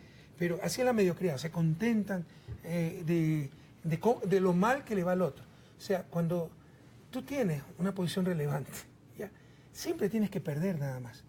Toda la vida solamente vas a perder contra estos insultos, estos ataques, etc. Entonces, esos mediocres van a tratar de defender las únicas armas que le quedan. Pero para la sociedad es terriblemente malo. Sí. Quiero decir también, a propósito de los líderes, ya mencionábamos la importancia de los líderes mientras vamos construyendo cultura política, vamos creciendo en ciudadanía, será más fácil hacer propuestas y que la gente las siga. La presencia de los líderes es clave. Los líderes van marcando el proceso. Y este proceso de la revolución ciudadana tiene que seguir. Tiene que seguir. Yo te diría, y los líderes... Los líderes son claves, sobre todo en países poco institucionalizados en proceso de desarrollo donde hay tanto por hacer. Hay países ya, una vez, Bélgica, porque son sistemas complicadísimos, pasó como un año sin gobierno. El país siguió marchando sin ningún problema, sin gobierno. Pero eso es Bélgica. ¿Ya? Eso te digo, un país institucionalizado, alta productividad, gente con alto nivel de educación, bueno, con muchas otras diferencias que nuestro país. Pero en países donde falta institucionalidad, donde falta capacidad de organización, donde hay productividad baja, en consecuencia somos pobres, los liderazgos son jamás imprescindibles. Yo creo que nadie es imprescindible, pero necesarios o por lo menos altamente deseables. Y el suyo sigue siendo importante en el Ecuador. Bueno, quiera o no, o sea, tenemos un rol. Sí, de acuerdo, yo creo que la gente lo reconoce así. Ahora, lo importante es que si uno tiene esa capacidad de liderazgo, que para algunos los mediocres es caudillismo, autoritarismo y tanta tontería. Esos son los mediocres. O sea, los mediocres, la felicidad de los mediocres es intrascendencia. Y el que trasciende, entonces hay que caerle con todo para igualar a los mediocres, ¿no? Su única forma de sobresalir es hundiendo a los demás. Y no lo han logrado. Pero lo importante es un buen liderazgo, hacer crecer a los demás. Tratar de institucionalizar el país para que ese liderazgo sea cada vez menos necesario. Eso es lo que hemos tratado de hacer cada segundo de los 10 años, lo que tratamos de hacer cada segundo de los 10 años que estuve en el gobierno. Pero hoy también se necesita liderazgo. Ese liderazgo, lo siento mucho, porque le sigue cargando de responsabilidades a usted mismo, si es líder. Es que cuidado, el único liderazgo no es el presidente de la República. No, yo lo sé. Se necesita liderazgo empresarial, liderazgo social, liderazgo cultural, liderazgo en muchos sectores. Pero ¿por qué hemos llegado a este punto, Rafael, en donde hay leninistas, o sea, el nuestro, el criollo, porque hace poco habló usted del otro, de Lenin, el filósofo, y hay correístas? ¿Por qué hemos llegado a este punto? Ojalá que no haya ningún correísta. Yo siempre he tratado de evitar la personalización, y lo que más han abonado para eso es la misma prensa, el correísmo. La verdad es que nunca encontramos, Pregúntele a Vinicio Alvarado cuántas veces le dije, por favor, busca otro nombre para llamarnos, aliancista, sonaba horrible, revolucionario, bueno, es muy general, pero no llames correísta a nadie, porque eso es personalizar un proceso que va mucho más allá de una persona. De igual manera, creo interpretar el pensamiento de Lenin, lo que menos le debe gustar es que haya gente que se llame leninista. Lo que hay es, digamos, desacuerdos normales en un movimiento democrático. Lo acaba de decir Lenín Moreno en un encuentro con partidarios, con gente de Alianza País, lo acaba de decir. Sí. A mí no me asusta la diferencia que hoy tengo. A mí con tampoco Rafael. me asusta cuando se pasan ciertas líneas rojas, cuando se legitiman cosas que no se pueden legitimar. Usted puede llamar al diálogo a muchas personas, pero yo no puedo olvidar que esos gobiernos desaparecieron a nuestros jóvenes. Usted debe saber con quién se sienta a la mesa, si no está legitimando el pasado. Y usted no puede pactar con Bucarán. Pues. Y perdóname, hay un pacto con Bucarán al cual le han dado CNL, el viejo país. Nosotros nacimos, Alianza País, la Revolución Ciudadana, nació para luchar contra ese viejo país. El país de las componendas, el país de los repartos. Es inaceptable que eso ocurra nuevamente. Pero me hay líneas rojas que no pueden dejarse pasar. Sí, pero me acaban de pasar un texto que corresponde a Lenin, soviético, Lenin. El ruso, el soviético, el de la revolución bolchevique, que decía, a veces hemos tenido que dialogar con aquellos que fueron nuestros enemigos. Y dialogamos simplemente porque no los hemos podido abatir. Pero es obvio. Esa es la realidad política. Pero es obvio, pero jamás va a olvidar quiénes son, pues. Entonces no lo va a llamar como que si tienen la respuesta y viene un diálogo Bucarán a decirnos cómo luchar contra las drogas. Ese muchacho malcriado, ¿qué va a saber de eso? Además que se pasó mintiendo toda la campaña. Pues si supiera no tendría que mentir. Una cinta vitera, otra mentirosa compulsiva, que de los 6 años nuestros chicos consumen drogas, por el amor de Dios. Juegan con cosas demasiado sensibles. Que la tabla de droga es la que ocasiona que se consuma droga, por el amor de Dios. La tabla de la droga es recomendada por Naciones Unidas. Es para diferenciar entre el consumidor y el traficante. El problema de la droga es otro. En 2010 apareció una droga de muy bajo costo llamada H, que está al alcance de nuestros jóvenes por su bajo costo, y el cartel de Sinaloa pues inundó América Latina con esa porquería. Pero juegan con cosas demasiado sensibles. Entonces, usted puede dialogar con los enemigos, pero sin olvidar con quién está sentado a la mesa, sin legitimar a ese enemigo, o por último, ahí sí, depende de la relación de fuerzas, si ya tiene el compromiso de ese enemigo para cambiar de actitud.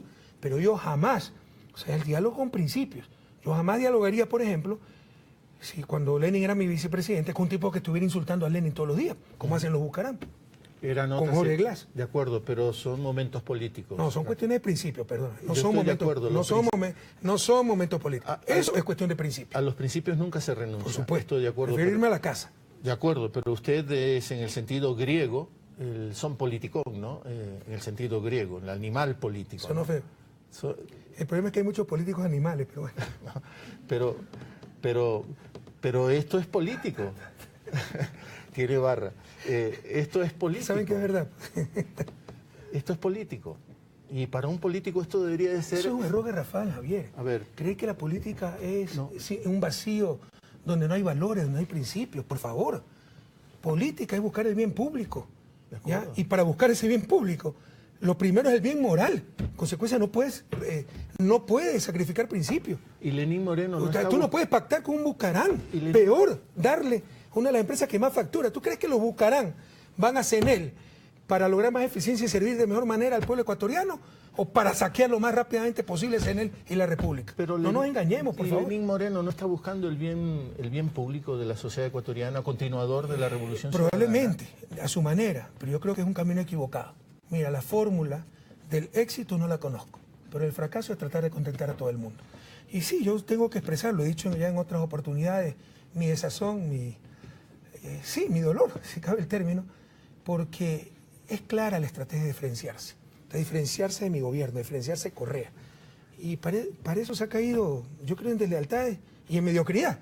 Porque si yo quiero ser diferente, no tengo que andarlo anunciando, no tengo que andarlo marcando, sino mi accionar le va a demostrar a mis mandantes que tengo otro estilo. Pero no va a ser del estilo de gobierno la forma y el fondo.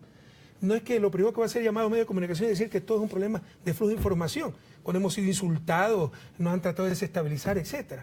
No voy a coger el discurso de la oposición de la lucha contra la corrupción, y decir que todo es corrupción, que empezó a investigarse recién el 24 de mayo, que hay que llamar a la ONU, a la Comisión Anticorrupción, cuando esto ocurrió en 12 países, está funcionando el sistema de justicia, están avanzando las investigaciones.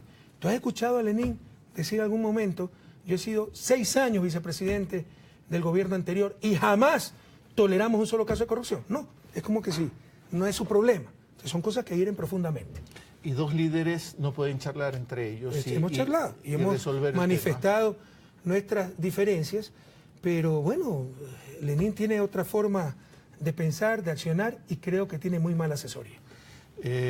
Rafael, yo pienso también que a veces el abatimiento, y no quiero hacer una reflexión que no tome seriamente en cuenta ese problema, ¿no?, del abatimiento, del desengaño, de la decepción, pero lo está poniendo en situación de desventaja, es mi punto de vista. ¿A quién? A usted. ¿Qué cosa? La sensación de abatimiento. Y Rafael Correa es el responsable de 10 años, 4 meses del gobierno de la Revolución Ciudadana. Rafael Correa, que se va a ir a vivir a Bélgica, que falta poco, 10 de julio, ya la gente lo sabe, ¿no? Acá hubo muchísima gente afuera del canal. Supongo que en el aeropuerto el 10 de julio va a haber mucha gente, así que ya no podemos... No, por favor, le agradezco mucho, pero quisiera partir calmadamente con mi familia. Se va el 10 de abril, el 10 de julio a Europa, pero tengo la sensación, no sé por qué, de que Rafael Correa se va como abatido. Y me parece que Rafael Correa tiene que irse por la puerta grande, la puerta más ancha posible. Gracias a Dios y al pueblo ecuatoriano, sin buscarlo, porque el Evangelio dice la puerta estrecha del camino, ya estuvo esa puerta grande, o sea, hemos vencido, salimos invictos, no hemos perdido una elección. Y bueno, creo que la despedida en asamblea lo dice todo. Los centenas de personas espontáneamente viniéndome a recibir a este canal. O sea, es otra cosa. O sea, es no diría decepción, pero sí desconcierto, dolor de ver cómo la estrategia de diferenciarse de nosotros, cómo pareciera ser que la oposición era la que tenía la razón, cómo desaire tras desaire innecesario. O sea, quiere pactar con la CONAIE y le deseo buena suerte. ¿Qué necesidad tiene de decirle, lo primero, 100 años la sede que nosotros disputamos con la CONAIE porque rompieron totalmente el acuerdo? Si tú ves ese acuerdo, ¿ya?, dice que no se puede hacer actividades políticas pues, en esa sede. Y hacían lo que le daba la gana y se creían por encima de la ley. Ese es otro problema. Jamás se ve el fondo, se ve lo superficial. ¿Creen que eso lo discutir con la CONAIE? No, es respetar la ley.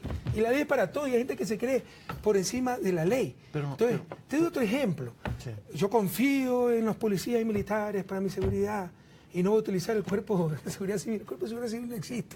Hay 10 años para formarlo. O sea, él tenía que seguir con la protección policial. ¿Para qué dice esas cosas? Para hacernos quedar como tontos. No es correcto. No, imagínate que vuelva en el año 2021, que no es mi menor intención. Así que no tomen valeriana los sufridores, ¿ya? Duerman tranquilos nomás, ¿ya? Pero entonces lo primero que hago es, y no habrá diálogo con los corruptos, confrontaremos a estos sinvergüenzas, y le echo lodo a Lenin. ¿Qué necesidad tengo de eso? Actuaré como creo que voy a actuar, sin necesidad de ¿cómo te diría? De deslegitimar lo anterior. Entonces, aquí hay una estrategia muy clara de diferenciación. Y yo también te quiero dejar muy claro que yo me quiero diferenciar del actual gobierno porque no estoy de acuerdo con lo que están haciendo y el pacto con Bucarán es impresentable, es intolerable. Ojalá se corrija lo más pronto posible porque sería regresar al viejo país. Pero la pena para la sociedad ecuatoriana, para aquellos que como estuvieron aquí afuera del canal y yo no sé si seguirán ahí, la pena para ellos y lo que ellos representan, muchísima gente, es que se puede desvanecer la cuestión de la Revolución Ciudadana, que el movimiento país se ha debilitado mucho, que no tiene unos mecanismos para resolver estas diferencias. Bueno, mecanismos hay, pero si no se quieren resolver las diferencias, jamás voy a estar de acuerdo, te insisto, con la estrategia de diferenciarse de sus propios compañeros, todas las desautorizaciones que hemos sufrido, los ataques a proyectos emblemáticos, o sea, se llama a conversar a todo el mundo. A Dalo Bucarán se lo llama para que nos asesore sobre la lucha antidroga, que yo mismo la lideré, pero de repente se cuestiona a Yachay y no llaman a René Ramírez, a Andrés Arao, no me llaman a mí, a Guillón Long, a toda la gente que estaba involucrada. Entonces son contradicciones incomprensibles. Y te insisto, yo prefiero irme del país, estar tranquilo en Bélgica con mi familia, escribir, hacer un poco de reflexión política, conceptual, ¿no? En cuanto a la política ecuatoriana, pero son cosas, contradicciones que no se explican, no se explican. No estoy en absoluto de acuerdo con esto de dialogar con todos sin saber con quién te sientas a la mesa, sin principio. Entonces dialoguemos con los femicidas, dialoguemos con los curas pederastas. Hay que dialogar con todos. No, pues esto tiene límite. Y que me digan que esa es una expresión de amor, que no cuenten conmigo para el odio, conmigo tampoco. Pues no cuenten tampoco con claudicaciones. Y la indignación también se puede dar por amor, ¿no? La indignación frente a los sepultureros de nuestro país. Rafael, yo me voy a arriesgar un poco más. Esta es una conversación que sobre todo está sustentada en absoluta franqueza, honestidad intelectual. Si no doy para más, simplemente no doy para más, pero honestidad intelectual la intento. Está aquí Marcela Aguiñaga, está en esta sala. Viste, te pones nervioso cuando sí, hablas de Marcela, ya me sí. mojaste. ¿Lo pusiste nervioso, Marcelito? Está aquí ella es una política. Y esta tarde ha hecho unas declaraciones con las que yo tampoco estoy de acuerdo, por la forma. Porque convoca a los medios para decir, no estoy, o bueno, delante de los medios, Marcela me está apuntando que no los convocó, pero estaba delante de los medios, dice, no estoy haciendo una acusación, quiero hacer solo una indagación. Pero no es ese el mejor escenario. ¿Indagación de qué? Sobre el problema de haberles entregado el CENEL. Eso es gravísimo. A los Bucarán. Pero si estamos para indagar, no será frente a los medios, Rafael. Yo mismo escuché de usted que hay que dirigirse a la gente, no a los medios, porque si no ellos celebran nuestras contradicciones. Sí, pero nunca dije que algunas veces uno se dirige a la gente por los medios. O sea, hay que dirigirse siempre a la gente, pero algunas veces el método para hacerlo es por los medios de comunicación. Digo, con esto lo que quiero decir, con todo el respeto, yo no quiero ganarme la enemistad de Marcela Aguiñaga, lo que quiero decir con esto es que hay que buscar los escenarios adecuados para ventilar estas diferencias. Se han buscado y hay la sensación en gran parte de la militancia de que ganó la oposición, que se acogió el discurso de la oposición en todo. Mira, lo del país dividido. ¿Acaso eso no decía la oposición? ¿Por qué el país dividido? Porque siempre fueron derrotados. Que ahora hay diálogo. Te da a entender que antes no había diálogo. ¿Cuánto hemos dialogado? Pero si los empresarios siguen siendo evasores, tienes que ponerle una nueva fórmula de impuesto a la renta. O sea que ahora sí es momento político para que los empresarios trabajen tranquilamente. O sea, antes no trabajaban tranquilamente. Vamos a ir... Y lo hice en una inauguración de una inversión que empezó hace 2 años en nuestro gobierno. Entonces, se adopta el discurso de la oposición. Duele eso. O sea, es como que si la oposición tenía razón y los 10 años de lucha, arriesgando hasta la vida, ha sido por tontería. Eso es inaceptable. Bueno, yo lo que quiero decir es que uno desea que, por el bien de la sociedad ecuatoriana, se encuentren caminos de diálogo. Yo también le deseo el mayor de los éxitos al gobierno del compañero Lenin, de mi amigo Lenin, que creo que es una buena persona. Pero alguna persona puede estar totalmente equivocada o puede estar yo totalmente equivocado. Es clara la estrategia de diferenciación. La forma se hizo fondo, cambio de estilo, lo repitieron 500 veces para dar a entender que a nosotros no nos gustaba el diálogo, era solo la confrontación, la división, y aceptar todo lo que decía la oposición, de sacar la tabla de droga, de que los medios de comunicación solo era un problema de flujo de información, que vayan los ministros a informar a los propios medios, la lucha contra la corrupción, que todo ha estado tan mal que somos el único país que necesitamos las Naciones Unidas, Comisión Anticorrupción, haciéndonos quedar como ineptos a todos cuando él sabe cómo hemos avanzado en la lucha contra la corrupción. Yo quiero decir esta noche, yo también me quiero diferenciar.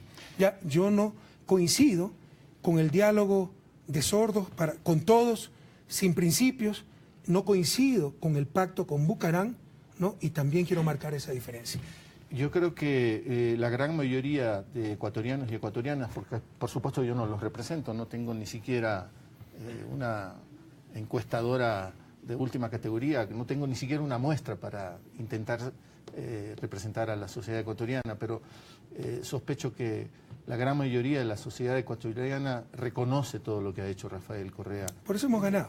En estos 10 años. Pero, te insisto, o sea, esta estrategia de diferenciación no es correcta y es bastante mediocre. Y es explícita, tratar de diferenciarse en todo. Entonces, si Correa hizo A, hay que hacer B.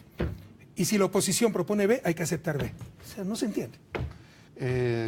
Vamos cerrando, Rafael. ¿Qué está leyendo? Mire, eso es lo que hizo Lucio Gutiérrez, recuerden. O sea, qué decepción, ¿no? Después de tanta lucha, un tipo de clase media vence al hombre más rico del país, Álvaro Noboa, con el apoyo de los indígenas, una propuesta progresista. Y yo recuerdo su discurso, primer discurso, qué decepcionante que fue. Lo que dijo, bueno, esto es como un partido de fútbol, ya se acabó el partido de fútbol, entonces todos unidos no tenemos ninguna diferencia. Entonces, ¿para qué tantas luchas en las elecciones? Y recuerda que Gutiérrez se cayó por el pacto con Bucarán. Y luego los de Sociedad Patriótica en Montecristi también hicieron de todo. Sí. Recuerdo cuando... No se puede legitimar ciertas conductas. Y no es verdad. Eso es que como somos gente de paz, dialoguemos con todos y mientras siguen insultando a nuestras compañeras, siguen insultando al vicepresidente. Y te insisto, lo de pacto con Bucarán, o sea, volver ese país al reparto, y hay algunas cosas que se han repartido, pero al menos a gente que apoyó una campaña, etcétera, ¿no? Movimientos políticos que se pueden considerar serios. Pero darle Cenel a Bucarán, ¿quién se va a engañar? ¿Es que los Bucarán van a ir a Cenel para servir mejor al pueblo ecuatoriano o para saquear Cenel? Eso es impresentable. Entonces yo también quiero marcar mi diferencia con respecto a estas inconductas políticas, porque no se pueden llamar conductas políticas. Cenel es la Corporación Nacional de Eléctrica. Si la memoria no me falla, es la segunda empresa pública que más factura. ¿Después de cuál? Petroamazonas probablemente. ¿Y la Corporación Nacional de Telecomunicaciones en qué lugar está? Viene después de Cenel. Ajá. Son las más poderosas. Sí. Y tenemos ahí un pool de empresas públicas que son muy poderosas. Y recuerden, ¿no? Ahora que nos hablan de lucha contra la corrupción, ¿cómo molesta eso, no? Porque la única herencia que le podemos dar a nuestros hijos es nuestra integridad y hemos arriesgado hasta la vida en la lucha contra la corrupción. Y te insisto, ¿no? A mí sí me gustaría escuchar a Lenín que dijera, yo estuve 6 años vicepresidente de Rafael y de este gobierno, del gobierno anterior, y jamás toleramos un caso de corrupción, pero hasta ahora lo escucho. Y por el contrario, adopta el discurso de la oposición de todo ha sido corrupción, todos somos sospechosos, todos somos culpables hasta que se muestre lo contrario, llamen a la ONU, llamen a los bomberos, llamen a la Comisión Anticorrupción, haciéndole el juego a la oposición. Son cosas que realmente molestan, pero en todo caso son 10 años de arriesgar hasta la vida. Acuérdate, ahí hemos encontrado una serie de videos donde en cada reunión con empresarios decía, denuncien si alguien les propone una coima. Y si ustedes dan coima, serán sancionados si se lo descubre. Tuve que declarar a Petroecuador en emergencia, ya se olvidan. Meter la Marina, porque todo era podredumbre. ¿Ya? Se limpió toda esa corruptela institucionalizada, registro civil, aduana, migración, telefónica. Y queda esta corruptela que queda en el Vaticano, queda en Europa con el caso Siemens, queda en otros 11 países de América Latina y del África, pero solo aquí es que llaman a la ONU, solo aquí es que hacen Comisión Anticorrupción y solo aquí es que hacen aparecer que el 24 de mayo se luchó contra la corrupción. Y en cuanto a arriesgar hasta la vida, hay que recordar tan solo el 30 de septiembre de 2010. ¿No? Sí, pero ¿tú crees que no es arriesgar la vida a incautarle las 200 empresas a los Isaías? Esa gente mala que te puede mandar a matar. ¿Qué otro gobierno hizo eso? Se ha hecho muchísimo, pero la memoria es frágil. Me preguntaba qué estaba leyendo. Sí. Un libro complicado. La razón populista, de Ernesto Laclau. Ay, bien estupendo pensador argentino. Sí, pero habla de semiótica, de cosas que no domino, psicología de masas. Sí, pero recupera el concepto de populismo. Sí, pero me obligo a leerlo precisamente por aquello. No es lectura que elegiría por placer, ¿no? Y a mí me gusta leer muchos libros a la vez, entonces por ahí hay algunos otros. ¿Y novela? ¿Literatura? No es mi género literario favorito. La novela histórica sí, bien hecha. La última novela que leí me parece que es Manuela de Tania Roura. Pero prefiero... Manuela. ¿Ah? Nuestra Manuela. Prefiero el relato o novelas históricas bien hechas. ¿Y hay algún escritor? O los análisis contemporáneos, las obras de Joseph Stiglitz, etc. Noam Chomsky. ¿Y algún ecuatoriano por ahí? Bolívar Echeverría. Bueno, sí, pero Alfonso Rumazo González, ¿no? Fue ecuatoriano, pero vivió toda su vida en Venezuela, pero tiene obras maravillosas sobre Bolívar, Manuel Sáenz, Sucre. Me gusta mucho leer sobre eso. Ajá. La historia. Sí. Biografías. Bien hechas. De ahí se aprende mucho. Sí, por supuesto. Ajá. Pero de la literatura también se aprende mucho. Claro, pero nuevamente te digo, son placeres que no son tan urgentes, ¿no? Más que placeres, son opciones que no son tan urgentes de utilizar o de atender. Entonces prefiero, y cuesta eso, porque yo leo mucho, pero muy pocas veces por placer, ¿sí me explico? Sí. Sino por informarme para prepararme mejor y poder responder mejor a mis obligaciones. Por suerte hay hoy los flash memory y todos esos aparatos, pero si no, llevarse todo el cancionero de la música ecuatoriana a Bélgica hubiese sido una... Pues sí me lo estoy llevando. Sí, Tengo un disco duro con claro, por eso. cuántos miles de canciones. Sí. ¿Es real eso, que se sabe todas las letras de todas las canciones? No todas. Pero si me preguntas la segunda estrofa del himno de los bomberos de Chunchi, también te la canto. ¿Por qué? ¿Por qué, digo? Porque siempre me han gustado las peñas, siempre me ha gustado la música y no tengo tan mala memoria para esas cosas. Para otras cosas, yo soy capaz de memorizarte una canción si la escucho solo una vez. Para eso tengo buena memoria. Pero yo tengo que tener un asistente solo para que me recoja el iPad cada vez que se me olvida. O sea, yo olvido todo, llave, gafas. ¿Y el gato se va para Bélgica? Sí, no, yo, todo un trámite eso. Ha costado como $800 vacunarlo, chip. Hay que llevarlo a inscribir al aeropuerto. No, pero también me refería al gato que ponía las canciones en las sabatillas. Ah, el otro gato sí, no, pues sí. No lo he visto. Yo decía, lo va a vacunar al gato. Un abrazo al gato. Sí. Bueno, probablemente le hace falta. Al Mashi tampoco lo he visto. Mira, ahorita que siempre preguntan qué extraña la presidencia, los amigos, ¿no? Ajá. Los colaboradores. ¿Y en Bélgica cuál es el proyecto? Digo, la familia del principal, probablemente. Y en estas enormes inquietudes suyas, ¿cuál va a ser el proyecto? Quehaceres domésticos. Sí. ¿Cuál es el problema? No, ninguno. No, mira, ya tengo varias propuestas incluso de cátedra, pero una sola vez por semestre y el resto por internet, y conferencias. Obama cobra $400.000 por una conferencia. Sí. Algunos pagan muy bien por las conferencias. Entonces estamos creando el Instituto de Pensamiento Político y Económico Eloy Alfaro y vamos a hacer la Fundación Eloy Alfaro para coordinar las conferencias, hacer pensamiento político. Pero ya Alianza País tenía el Instituto de Pensamiento Político, entonces la fusionamos, va a ser independiente de Alianza País y va a ser Instituto de Pensamiento Político y Económico Eloy Alfaro. Vamos a tener análisis económico, vamos a tener análisis político, básicamente encuestas. Coordina mis conferencias y publicaciones, si es posible una revista trimestral, cuatrimestral, y generar pensamiento político y económico.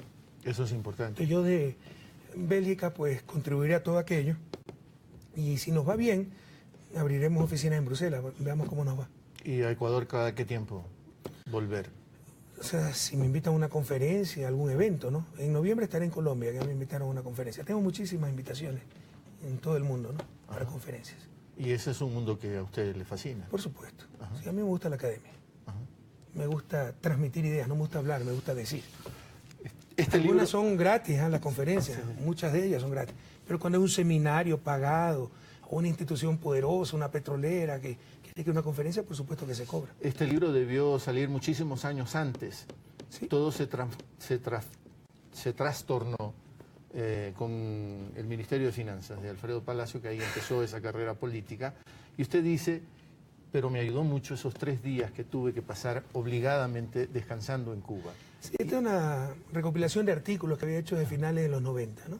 Y pude pues darle una armonía, ponerlo en conjunto y hacer un libro, pero me ayudó mucho esos 3 días aislado en Cuba. Ajá. Y en la cama, pues no, podía trabajar todo el tiempo.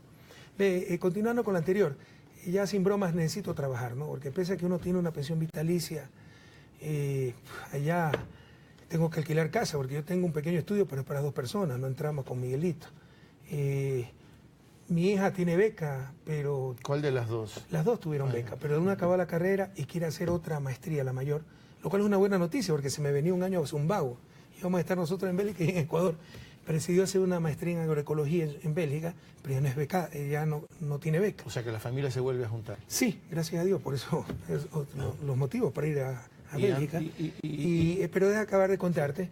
Y entonces, la maestría es barata, pero va a tener que vivir en la frontera con Luxemburgo, otro arriendo. Y Anne Dominique tiene su beca del gobierno francés, pero ya le toca el último año en París. Los departamentos son uno de la cara y la mitad del otro. Entonces me va a tocar dar. Y no me alcanza, tengo que trabajar. ¿Dando conferencias? Entre otras cosas, ¿no? También estoy haciendo un par de libros, un poco más, como 5 libros. Que se terminarán pronto esos libros, ¿no? ¿Y será Random House? Ojalá. La editora. El uno se llama El enigma del desarrollo, es más o menos la idea que te decía, Ya. porque América Latina no se desarrolló y América del Norte sí. El otro es sobre mis queridos amigos de la prensa, ¿no? Sobre la libertad de prensa. Es terrible. El poder sin contrapoder. No sé si lo leí hoy o ayer en El Universo, pero se preguntaban, ¿dónde estará María Duarte? Porque tiene que comparecer a la Esa es la presentación. miseria humana, ¿no? Y hoy día... Tania Tinoco incluso dijo que ella estaba fuera del país. Y hoy día, primero está invitada mañana con Carlos Rabascal en ¿cómo se llama? El Pensamiento Crítico. Perdón por olvidarme del programa. Ella está invitada. Y yo no lo podía creer. No lo podía creer. Estaban diciendo que está desaparecida, que no Esa es la de miseria paradero humana. Y desconocido. eso es todos los días, sembrar incertidumbre, dudas, difamar, todos los días. Y le llaman eso libertad de expresión. Lo último que quería decir con respecto a este libro, que si yo hubiese sido su editor, jamás le hubiera aceptado No es el primero que me lo dice. Yo escogí el título y me encanta el título, pero ya alguna vez me dice, no era un título muy comercializable, ¿no? Muy vendible. No sé a qué te refieres de que no estás de acuerdo con el título. Es demasiado largo, muy poco, convoca muy poco el título. Yo creo que se ha pegado el título. Me gusta el título, Ecuador de Banana República, la no república. Es difícil ganarle una discusión a usted. No he dicho Rafael. que sí me gusta. No estamos discutiendo, he dicho que sí me gusta. ¿Dónde está la libertad de expresión?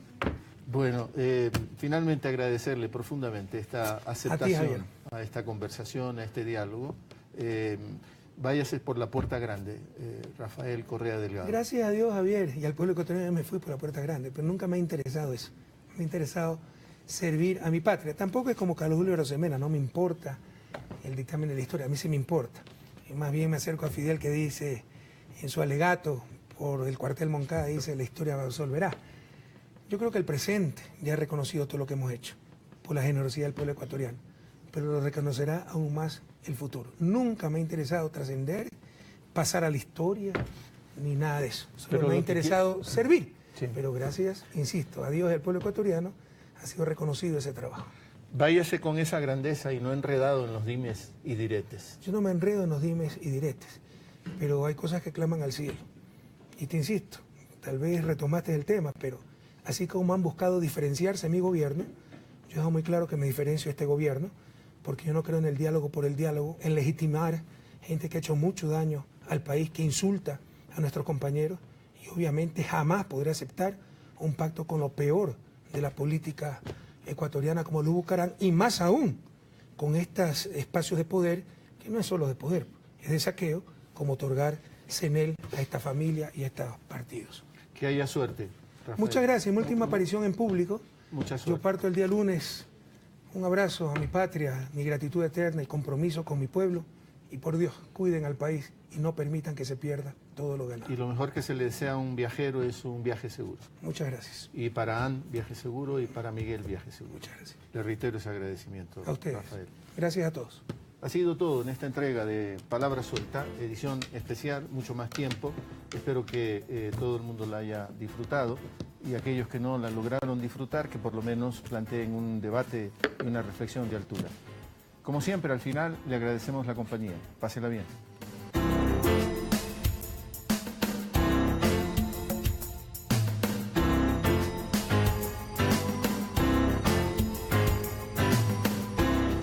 Ya viene La descarga.